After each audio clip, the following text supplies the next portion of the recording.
You're listening to Wisdom of One. Nowhere to hide and nowhere to run. You got a charisma of 20, but a wisdom of 1.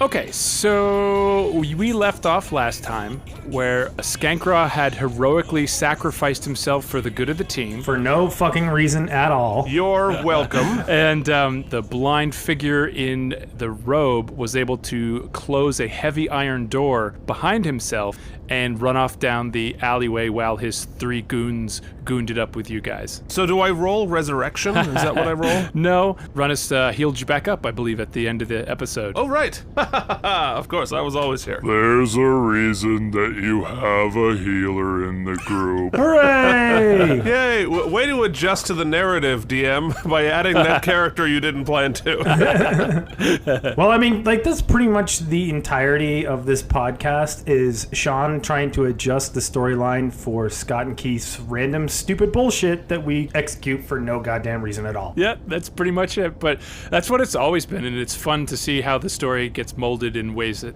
no one expected, so.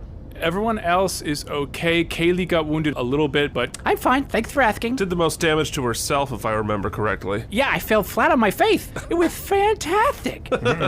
Not really, it hurt quite a bit. Dagan, are you okay? Yeah, I feel like, pretty good, you know. The spider goo hit points are almost gone, but still pretty good. Oh, that's right. We had all those temporary hit points. Yeah. That's right, which I gave you and then took from you with Thunderwave. So I give and I take. That's right. Mostly take. So I guess my fall didn't hurt quite so much. Skankrod, did those temporary hit points help you a lot? No. In fact, they were entirely pointless because some asshole rolled a double critical on me and just wiped me out. I could have been fucking Superman. I was gonna die. Yeah. I suppose. The god of this world is good and bad. He taketh away and he giveth and then taketh away again. Yeah. Okay, so there's a locked door, 3 dwarven corpses, and a vague sense of urgency. So what do you guys want to do? Oh, let's get through this fucking door. Look for the pole. That's right. I try to kick it. I think you just need to run into it really hard. Yeah. Dagan takes his knife out of his pocket and holds it in his hand. I was gonna say, that's very specific instructions. That's pretty good. I mean, you have much better shit now. You think I'm gonna steal the knife? No, I want to look at the hinges on the door and shit. Okay. The hinges are on your side, and they're very robust, very rough wrought iron, but also extremely solid. That was the door closing. Yeah, oh, right, yes, yeah. Yeah. All right, so definitely use the cut anything knife. Okay. I'm just gonna like go to the top hinge first, Yeah. and then slow, even pressure. It kind of goes like this.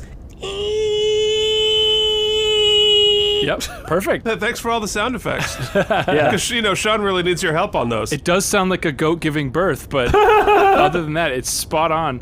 The knife glides down very slowly, but creates a deep cut. The top hinge pops open. There are 2 hinges, one at the top, one at the bottom.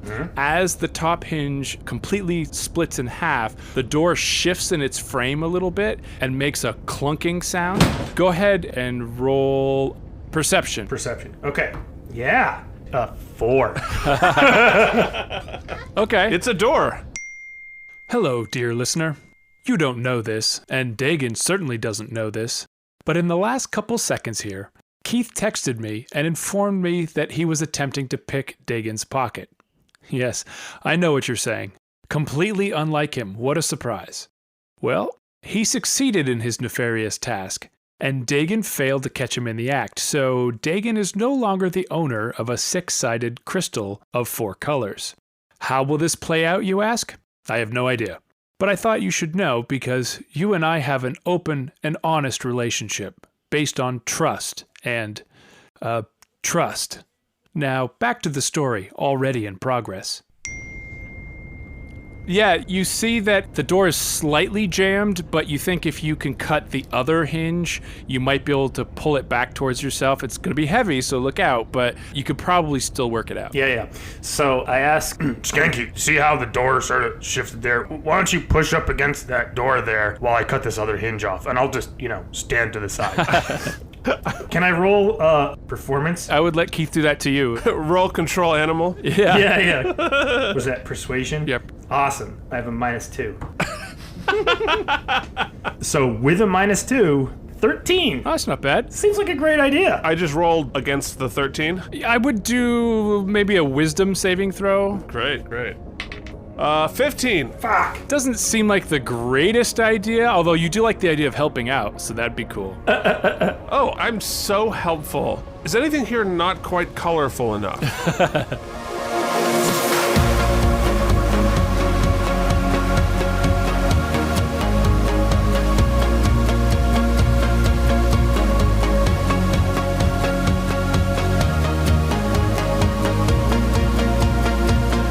I can help. I'm kind of strong. Not that it matters, and I'd probably just drop it anyway, but I can hold it up for a bit. The lower species do the heavy labor. I don't know why I'm involved. Okay, he holds the door up, it shifts in its frame a little bit, and you easily cut through the lower hinge. And boom, it is released. Runnus picks it up with a grunt and sets it down across the path. Sweet. What do we see? The tunnel, it's a rough, natural-looking tunnel with some of the stalactites and stalagmites carved off. It is like super roughly hewn, but it looks like a natural tunnel. It's going down at a rather steep angle, not quite to the point where you're worried about losing your footing, but definitely it's going down quickly. Why don't we just go there? Kaylee, you want to stealth up in front with me and then have the clunky guys in the back and idiot Skanky in the farthest back? You guys charge. Meanwhile, I'll look through my spanner and see everything I want to see. Runny Bunny, now, when he says clunky, he doesn't mean anything personal about it. Oh, no, certainly not. No, it's just your awesome armor is a little loud. Yes, so she very quietly disappears into the shadows in the front. Dagon, are you gonna move silently and move up with her? God damn it. Well, I mean, I'm gonna try. An 8 An 8, okay. for stealth. So, moving is tough sometimes. Runnus follows at a respectful distance, clanking to himself. Skankra, what are you doing? I'm gonna be watching through the spanner, see if I see anything useful as we're walking. Okay, which color? Probably predator vision. Okay, so you look through the red lens, and yes, you see a clear set of footprints up ahead of Kaylee leading down the path in front of you. That's the right way. I'm being helpful. And quiet. Team player. There's only one way to go, you idiot. We'll ask you when we come to a corner. I confirmed it. Dummy. Look, I'm sciencing this. You might not understand, but science, you have to take a hypothesis and then prove it with evidence. Actually, that's quite false. You only disprove hypotheses, and those hypotheses which fail to be disproven are those that are most useful. I knew I could get him to say it. You never prove anything in science. I don't know why Dagon actually said that, because that was definitely Scott. See, that's my plan every time I need a break and go make myself a sandwich, is say something wrong about science and let him go. Okay, so you continue forward for a couple rounds, sneaking, making noise, giving advice to each other while other people are sneaking, and all of a sudden you feel this sort of tingle on the back of your neck. Everyone roll a wisdom save. Oh god, the spider.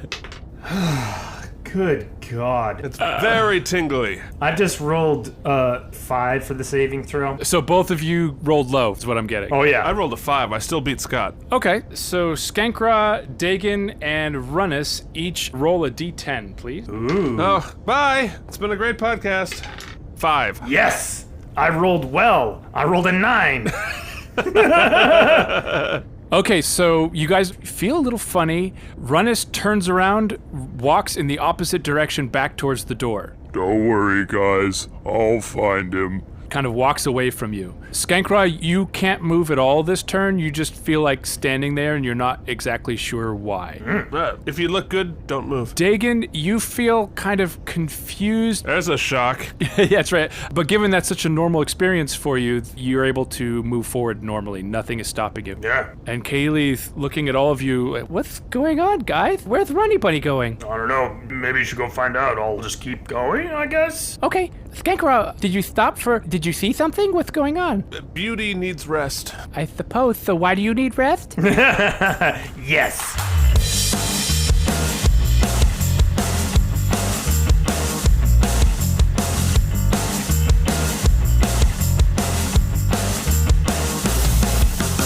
Runny buddy, runny buddy. So she runs off after him. So Dagon, are you just lumbering forward? What are you up to? Aside from giving himself the high five, since Kaylee missed it when Dagon was holding his hand up for the burn on Skanky, and just self-high-fived himself, because whatever. I left you hanging. I'm super sorry. I will just continue stealthing forward a little bit. Okay. Charge. That seems logical. You hit an opening where the cavern opens up into moderate cave size, probably 15 feet high and 30 feet in either direction. At the far end of the cavern, you can see that the ground that you're walking on drops off into a sharp cliff-like interface. Go ahead and roll perception. I'm not just going to give it to you. Oh. Yeah, make him work for it. There's a reason we have all this dice. Yay! Oh my god, finally I perceived a thing. Am I to roll as well? No. You're not there. Aw, I just wasted a 1. You stopped in the hallway. Oh, your eyes fall out. So yeah, that'll be a 20, but not natural 20. Okay, yeah, so you see the cowled head ducking down over the edge of this drop-off. Duck down as in like they were ducking to avoid me, or they were just happened to be going down at that time? Hard to read intent with the duck. And what sound does that make? Yeah. Cock-a-doodle-doo! Duck that farts a noise or something. And the guy's got a cowl over his face. It's so hard to read people's expressions when they have a mask on. Distantly, you hear, Runny, what are you doing? You're going the wrong way. So I feel like we're still sort of in combat round at this point. Yeah, is it my turn? Yes, Skankrod, it's your turn, and then after that we should roll initiative, I think. Okay, I run to catch up. Okay, roll a d10. 6. 6. You are unable to move. Dadgummit. Not quite sure why, but you have to. The universe needs me to save it. Go ahead and roll initiative. Initiative 8. 12. Or 9. No, 11. God, maths. They're hard. It is tough. 11. 21 dwarfs. Okay. You can kind of hear the faint sound of little rock debris falling down the cliff, like someone's climbing sort of deal. Dagon, your turn. Dagon will definitely go to the edge of the cliff and look down. Okay, roll 1d10.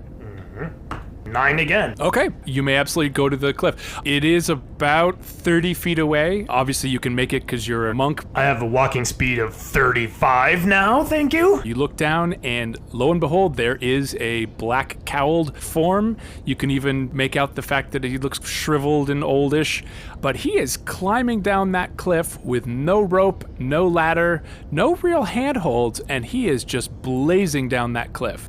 Just zip, zip, zip, zip, and he's probably about 50 feet down already, and the cliff disappears till the end of your dark vision, so you're not able to tell how tall it actually is. Okay. You can feel the wind blowing up, it's cold and wet, and you get the sense of space below you. So I'm pretty sure that this is the douchebag racist guy who wanted to blow shit up, right? All signs point to yes. Great. Then in that case, I'm just like, oh man, I've had to pee for so long. And just pulls out his wang and starts pissing on his head. He pulls out the 21st dwarf. 21st dwarf. Okay, so go ahead and roll for performance P. It's not as easy as you think.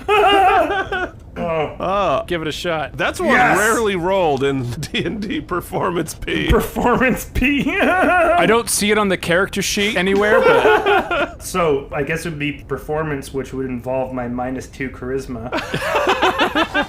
a +6 bladder control. Yeah.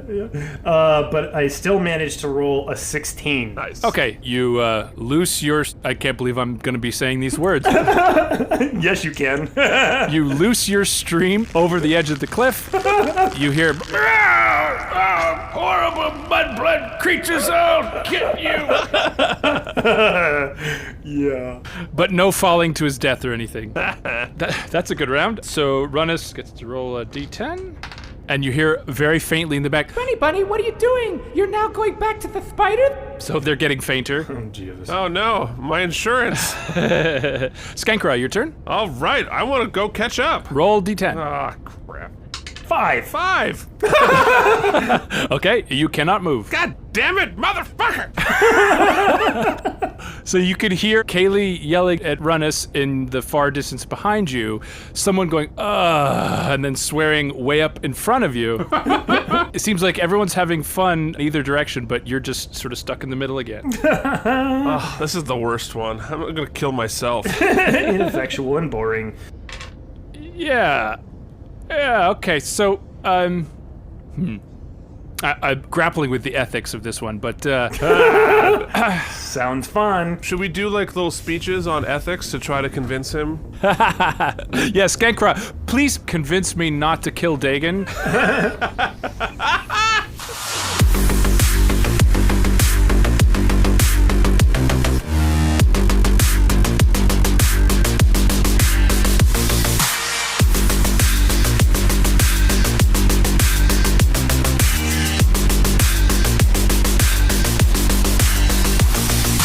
Dagon, just at the edge of your dark vision, you see the dark figure that was clinging to the wall with all four limbs horizontally stand up. Ooh. As if the edge of the cliff was the floor. Only his feet are touching this cliff, and he's standing up completely straight. Dance, magic, dance. Awesome. I try to adjust my stream for his mouth.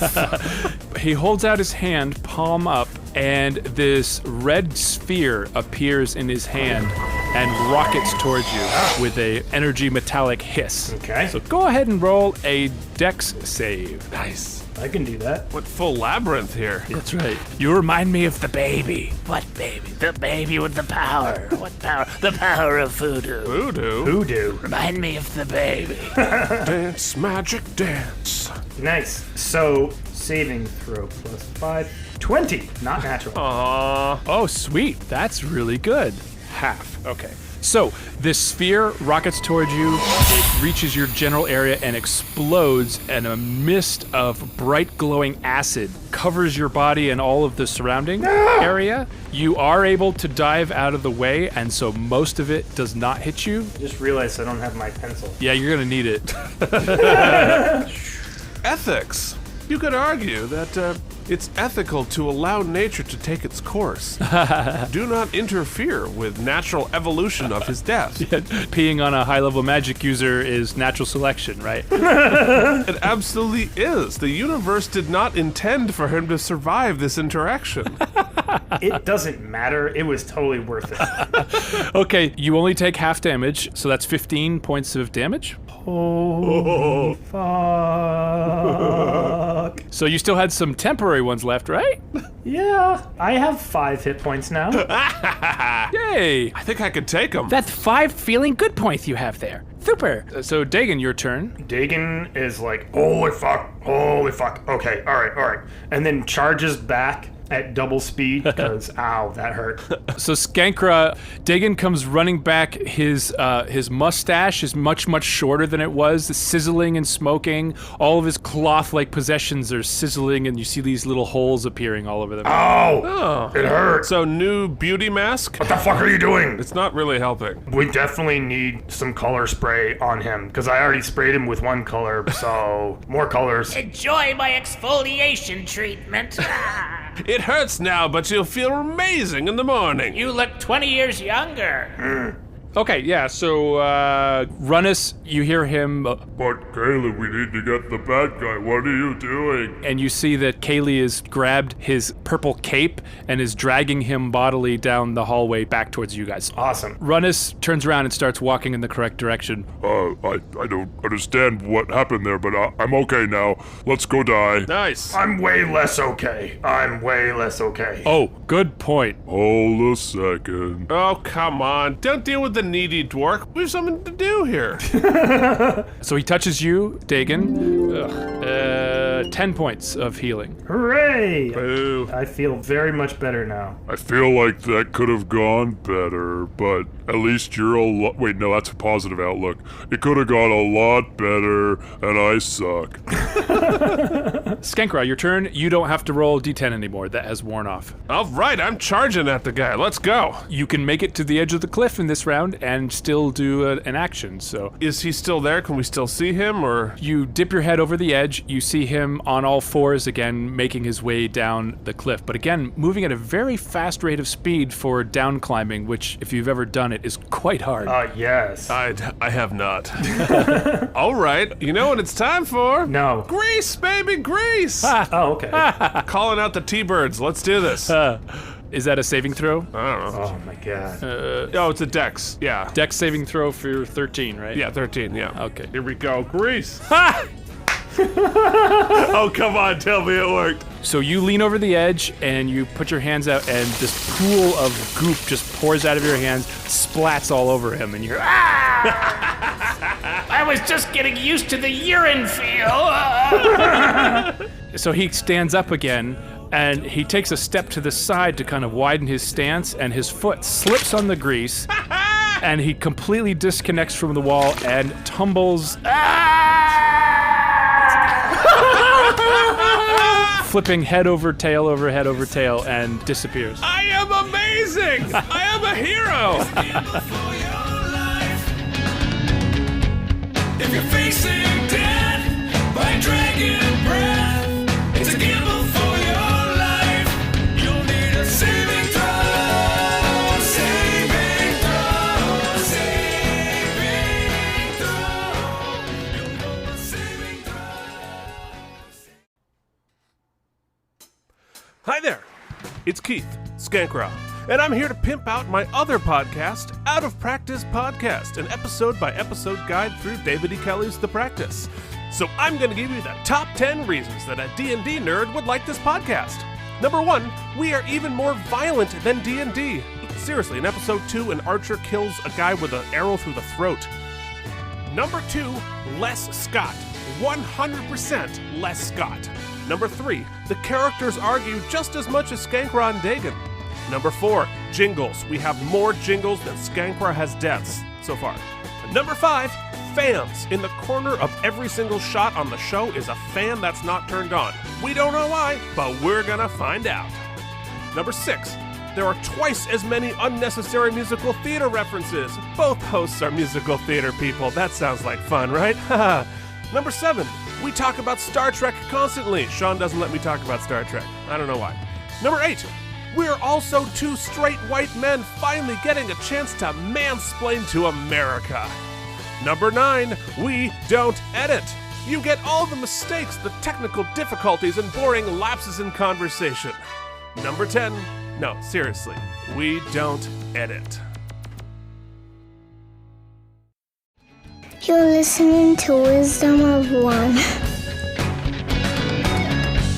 If you hit the ground in a single round, it's a gamble for your life.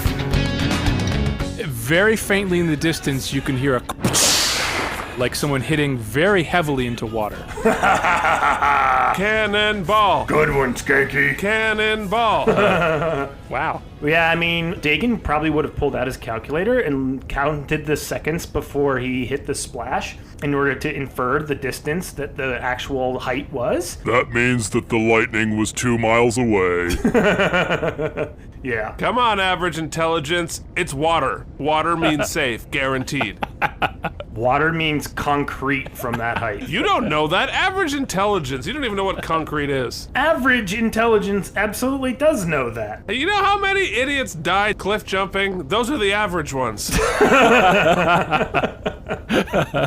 Yeah. So you want to roll like a convince me type of move? Control animal. Oh! Natural 20, motherfucker! So Dagon, the air is rushing past your ears as you are plummeting down the edge of the cliff. Can I at least specify a pencil dive? Yes, absolutely. Go ahead and do like a deck save so that you have a sense of how well you do it. Yeah. Oh my god, I rolled a 20. Ooh! Wow, that's hilarious and awesome. I just rolled a natural 20 Whoa. for the deck save. This was the right call. Also, Dagon's definitely holding his nose because he hates the sensation of water up his nose. So you plummet in a perfect pencil position. You actually feel rather confident. You wonder why people bother to climb cliffs in the first place when it's just this easy. Go ahead and roll attack damage, like melee damage, and we're gonna triple it. 15 would be the total. Excellent. You come plummeting through the air, fall for who knows how long. You're imagining dun, dun, dun, dun, dun, dun, dun, as you're falling. Ducks make a noise that sounds a bit like Quack, quack, quack. You see water coming up from below at a very high rate of speed, and right before you hit the water in a perfect pencil position, you see a cowled head come up from the water directly below your feet. You impact on his head. Crack! It doesn't actually hurt you at all. In fact, it's kind of satisfying, like when you were breaking bricks back in the monk box. Yeah. And then you sink into the water, but as you sink, you are pushing his body deeper and deeper under the water. He is stunned, and for the next 10 minutes, your senses heighten and you become aware of threats around the battlefield. You are able to use the dodge action after every attack. Now, I would like to point out that basically I did this. Yes. That I used him as a weapon. So really, all the experience points should go to me as if I used the dwarf as a melee weapon. That's right. So there's all kinds of bubbles coming up from underneath you as someone is screaming in pain and trying to figure out where they are. Okay, Runnis says, Well, I guess I'll set a rope and very carefully put in some pitons and climb down very cautiously, and I'll see you guys in a bit, I guess. Oh, come on. You saw the dwarf do it. Went really well. He disappeared into darkness. For all we know, he's dead, if he's lucky. Well, that ain't luck. Maybe I can get 2 for 1. Skankra, your turn. All right. Well, that's a good question. What do I do here? Come on, Skanky, the water's fine! Oh! Floating disc, motherfucker! All right, so here's what I'm gonna do. Floating disc, and then I'm going to borrow some of Runnis's rope and tie it around the floating disc. Okay. So it is immobile while I'm within 20 feet of it. Yeah. So I tie the other part of the rope to myself and then jump off the cliff. And so it'll slow me down on the way down. How many feet of rope did you borrow? Just need 21. Same amount as the dwarfs. Okay, yes, that's exactly what you do. Okay, great. So you did it, right? So, Dagan, what are you thinking that I'm not thinking? So how many feet of rope did you use exactly, Keith? 21. 21. Great. And it moves exactly when you were 20 feet away from it? Yes, it keeps me within 20 feet of it at all times. Are there any rules about the movement speed of it moving? Yeah. So the wind is whistling past your ears as you're plummeting over the cliff. Okay, he gets it now. Excellent. The water below is rushing up. Go ahead and roll a deck save. 3. So you happen to hit a perfectly horizontal flat surface right as you impact the water, known as a belly flop. Oh my god!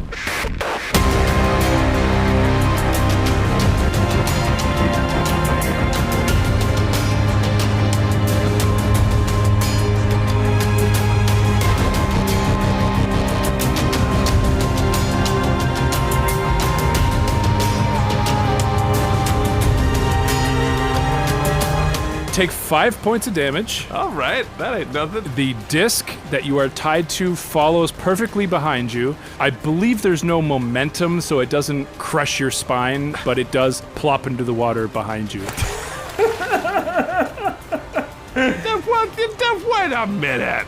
Yeah, because think about it for a minute there, Keith. If you're 21 feet down, it's going to keep moving at whatever rate of speed you are moving. Well, yeah, but I want to just wind resistance. It's a big disc. Then you should have done 19 feet, in which case you'd be just hanging there by the end of the rope. Yeah, but my way is so much faster. Oh, it's way faster, yeah. You're down. Oh my god, that's awesome. Kaylee follows and enters the water with a pencil. Doesn't hit anybody, doesn't do an amazing job, but she's also perfectly fine. So sploosh. Oh, crap, what I should have done is done exactly 20. and then use it to rappel all the way down. Well, no, but if you're repelling, it then starts moving once you go past the 20 feet. Well, right, but it's moving at the speed that I'm moving. But then that'll pick up and pick up and pick up, because it'll go, you'll move. Yeah, there's no way of this not ending in you splashing hilariously. Because, physics. So Kaylee comes back up to the top of the water. Dagan, you are at the top of the water. Skankra, you are at the top, but you're sort of face down in a spread eagle position, recovering your wits. There's a nice disc floating above you about 20 feet off the water. No, it's great. The bubbles from underneath you, Dagan, stop, and the water is kind of still now. Okay, let's see. He was just coming up for air, presumably, when I struck him. Yes. Fantastic. I'm going to try to swim down and locate him. Okay. Take like a couple of big breaths. And then dive under, and I'm going to try to just grapple him and drag him down. Okay. Because I think I can outlast him. I'm thinking athletics probably for swimming. Yeah, that's the thing that makes the most sense. What sound does a fish make? So go ahead and roll athletics. Oh, so I'm like doggy paddling, but I'd basically just go sideways. Total of 6. Oh, no. So you do get your head under the water. It is dark and turbulent, and you're trying to figure out how to get yourself down deep. For some reason, half orc, half dwarves are really buoyant. Yeah. But with your face under the water, you realize that you don't see him under where you would expect him to be. Like if he was floating or coming back up, you don't see any shape. Skanky, you got that little looking glass dealie? We need to see that predator vision shit. Oh, yeah, all right. I'll look predator vision. So since your face is already under the water, you just pull the spanner out. Very efficient. And you see the red outline of a figure swimming down, just continuing to swim and kick as they go down. It's probably about 40 feet into the water. He's going down. Okay. Run us clank, clank. Oh, about halfway there, guys. I think what's making you too buoyant is the oxygen in your lungs. So you should blow all of the air out, and then you'll sink. Yeah. So Skankra, your turn. Okay. The spanner was a free action because I screwed you on the cliff thing. To hilarious effect. Yeah, boy, let me see. What do I do? What's going on with Kaylee? What's she doing? Waiting for her turn. I rolled really badly on initiative this time, though. Oh, hey, I have a spell called Featherfall. I don't know what that does. I'm sure it couldn't have helped you at all. Why would you want a feather to fall? That doesn't make sense. Yeah, I don't need that. Yeah. Well, all right. I cast Sleep on the dude. Okay. So roll your hit point thingies. Right, yeah, well, and since we just knocked out 10 billion of them. Yeah, he's lower now than he was. So, it's just, I 5d8. think it was 40 d8? 19. 19. Okay. Doesn't seem to make any difference. He's continuing to swim down. Dadgummit. You should have fallen from further, Dwark. I mean, felt like I did pretty good. I hadn't thought of what Kaylee was going to do in this situation. Look, there's only one logical thing to do. Yeah, so I will totally surface dive and go after him. She pulls out her daggers and does a nice athletic-looking dive into the water.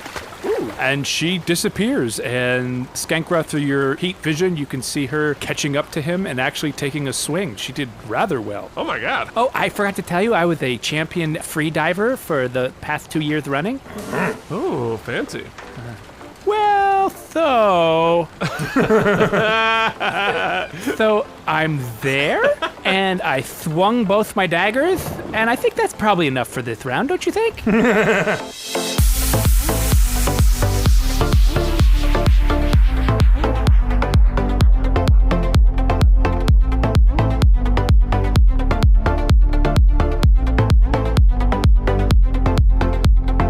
Okay, sure, yeah. Okay, so this cowled figure stops in the water and turns around. Skankra, as you're watching, you notice that Kaylee has a stream of bubbles coming from her, but there are no bubbles coming from this cowled figure. Oh, right. That's interesting, too. Okay, we probably won't drown him. Fine, fine. What level spell is buoyancy? Level 2 Coast Guard. Level 3 Hasselhoff? Spell slots are boring. Yeah. And also like, oh, you have Featherfall. What other spells? Let's see. There's an entire book filled of all the spells that Keith has. Of the first level spells? No, you don't get unlimited first level spells. You have to choose like 3 of them, and that's all you know. I choose these ones. Yeah, all of them. I'm more of an a la carte kind of a guy. That's right. On demand. On demand, yeah. I paid extra for the package. So the figure touches himself. There's a little blue outline around his body that appears and then disappears, and he pulls out a dagger. Ooh. Dagon, your turn. Mage armor. Dagon will try once again to swim down. Awesome. Athletics, you say? Yeah, that's definitely Book of Random. Oh, no. Oh, yay! In the negative. Honestly, that's our only chance at this point. It's random shit happening. Okay. So, as you are attempting the surface dive, you feel something let go around your waist. It pops because the acid weakened the material so much, and now the water, and your pouch and belt slip off into the water and sink. Oh, fuck. Oh, snap. That's less awesome. Your dagger is still there. I guess it was tucked into a different part of your clothes. And now his lower dagger is exposed. Well, I did just have it out. But anything you had, like coins, personal possessions, and then that crystal, are all dropping to the bottom of the... Aw, it sucks to be you. Yeah, the 4-sided crystal. Dagon shouts to Kaylee, Kaylee, grab the bag. It's going down. Which, of course, she cannot hear. She apparently doesn't speak water. Oh. It doesn't seem to respond. Balls. Damn. Okay. You hear some more hammering from up on the cliff. I'm making pretty good progress, guys. I haven't fallen yet. Skankra, your turn. First level wizards are not great in water combat. Let me cast... Alright, Hideous Laughter. Always a hit. Okay. So what does he have to do to defy you? Oh, it's a wisdom save. 13. He has no sense of humor. He's just shrugs off your lame jokes. I feel ineffectual. Yeah. What happened? I was getting a seltzer because I knew it was Skankraw's turn, so I was just like, he's going to take forever to figure out what the fuck he's doing, so then I just went and got a seltzer. Oh, the irony of that. Have you ever thought about starting your own whoops. podcast? Did you do something? No, I've never have. Don't do it. It's a terrible idea. No, don't do that. Skankra tried to do Hideous Laughter and didn't even get a chuckle. Tough crowd. Oh, man. Just like most of your jokes. I have a trophy. Okay, and she'll use... Nice. So now that she's acclimated, she hits him twice with her daggers. Slash. For 17 points of damage. Oh, shit. Yeah, not bad. Well, we know he has more than 17, but we don't know how many more. You could keep casting sleep on him until you're able to narrow down how many hit points he has. That's a good idea. Sleep. Especially with your unlimited spell slots, right? That is so convenient. The figure takes a swing with his dagger, but he does not look like he's very good at that. Something about being blind and not a fighter. Well, not all magic users are killers like me. That's right. Amazing combat veterans. Oh my god, hand-to-hand death machine. So, Dagon, your turn. Is there like a rock or something on the side of the cliff that I could, maybe Yeah. just pull off? You see a piece that is still attached to the wall. It's within arm's reach if you just doggy paddle your way over a little bit. You feel like with a decent pop, you can just rip it right out. Awesome. So I do that. So now you have a 30-pound rock in your hand. With that extra bit of heaviness, I then dive down. Roll sink. Let's say advantage on your athletics. Athletics. Yay! All right, nice. So 22. You drop down with great speed. Not quite sure why it was so hard before, but now you are right there. I'll say that you are indeed above him, but you're within arm's reach. Oh, smart. Right at the last second, can I just let go of the stone and aim it at his head? Sure. Roll an attack. Slow guiding rock attack. Slow guiding rock. I'm sure they practiced that at the monastery. Well, anyway, 25. Whoa! Go ahead and do whatever your martial damage is, and then we'll do a d6 on top of that for slow-moving rock. Yay! Ooh, 11 damage. Yeah. Wow. All right. So, plunk. Ow! Look who's a rock star now.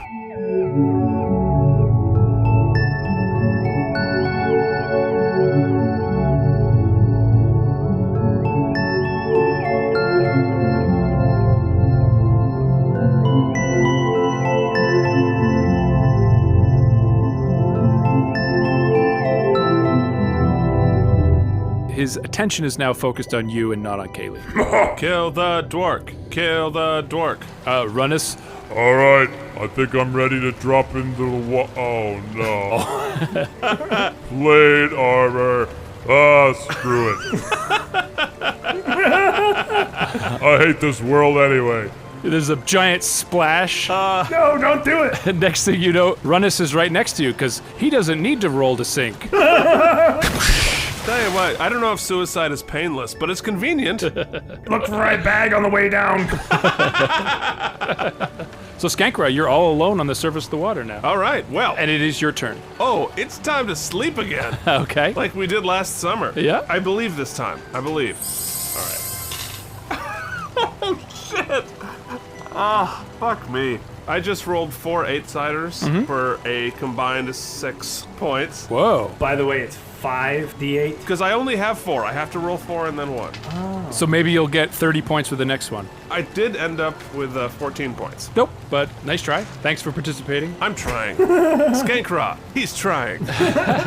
Okay, so he puts his dagger away and puts his hands together in sort of this praying position, and a white light starts pouring out between his fingers. And I realize this isn't really D&D rules anymore, or at least I think they aren't, but because he's concentrating on something and you guys are all within arm's reach, everyone gets an attack of opportunity. Oh, hooray. Yeah. I will take this opportunity to knife him. Sleep, sleep, sleep. 20 not natural. Absolutely hits. For 8 damage. Nice. Runnus hits him with his maul, so 13 points from Runnus. Nice. And Kaylee misses her dagger attack. But she doesn't stab herself, so we'll take that as a victory. So the white light fades and the cloaked figure disappears. The water reacts like there's a sudden vacuum where there was a body-sized shape, and now it's gone, and the water goes. Ah. Kaylee suddenly realizes that she hasn't taken a breath in a long time, so she starts kicking towards the surface. Well, Dagon's gonna try to, help pull Runnus up. Oh, that's so sweet. Yeah, roll athletics. Maybe there's a 30-pound opposite rock that pulls me to the surface. Opposite rock. Would a floating disc help? Yeah. Well, it would. You swam up. Yeah, not great. 8. Okay. So you grab a hold of his armor, and you both get dragged down, and you settle onto the bottom of, what's it called? The floor of the lake there. There. Bottom. What sound does a duck make? You settle onto the surface of the pond, or the below the... Oh my God. The floor. Quack, quack, quack, quack. The ground under the water. The water ground. Oh, wait, is my bag there? So go ahead and roll perception, Dagon. Ooh, nice. Yeah, 20 not natural. Nice. You do not see your bag, Oh. but you do see a cavern hidden underneath a rock that has an actual glimmering light coming out of that cavern. So there's an obvious tunnel with some shimmering light. I poke Runnus in his face, and then I point to the thing, and I say, let's go over there. He starts walking forward. Actually, he has a pretty easy time of it because the hardest part of walking under the water is the weightlessness part, right? Right. So he's just clanking forward, clank, clank, clank. So I just kind of keep holding onto his armor. So he drags you in. It's a tunnel that then goes up a little bit, and you can see a surface of water where there's clearly an air pocket. And he steps up through it, and you are now... Air pocket, air pocket. So Skankra and Kaylee, they went down and didn't come back up. Well, it was nice knowing them. Oh, Runny! I told him not to wear that heavy armor, but he thinks he looks fat without it. I wear a lot of heavy armor because I think I look fat without it, too. No, she does do a panic dive, but then comes back up and tells you about the tunnel under the water. All right. On the surface of the ground that is under the water, On the groundwater floor ceiling. the groundwater thingamajig. The place where the water stops, and there's no more water, but there's the solid surface. It's where the water gets hard. It's part of the water where the fish can't go. Yeah. Very stubborn water. So everybody is sitting in this air pocket, and at the back of the room, you can see another iron door set into the wall. I think you should run into it. You stole the diamond from a concubine. of a wizard who could read your mind. You got nowhere to hide, nowhere to run.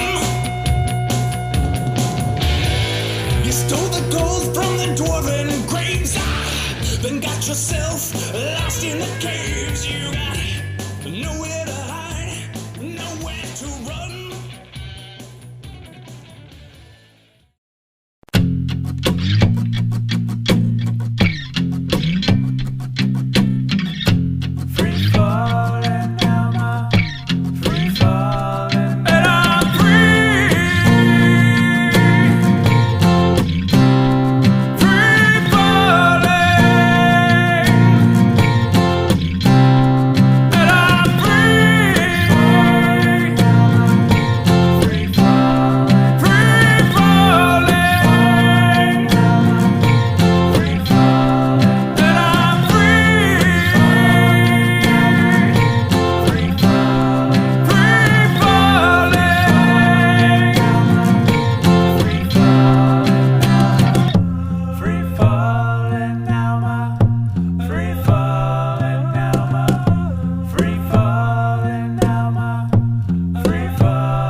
Thanks for listening to Wisdom of One. If you enjoyed our particular brand of nonsense, please leave us a rating and review on your favorite podcasting service. We can be found online at wisdomofonepodcast.com and on Instagram and Facebook at Wisdom of One Podcast. You can email us at info@wisdomofonepodcast.com. Stay tuned for the next thrilling episode in which Dagan and Skankrock get into a petty squabble about nothing, ignore all of Sean's plot points, and most likely wind up dead.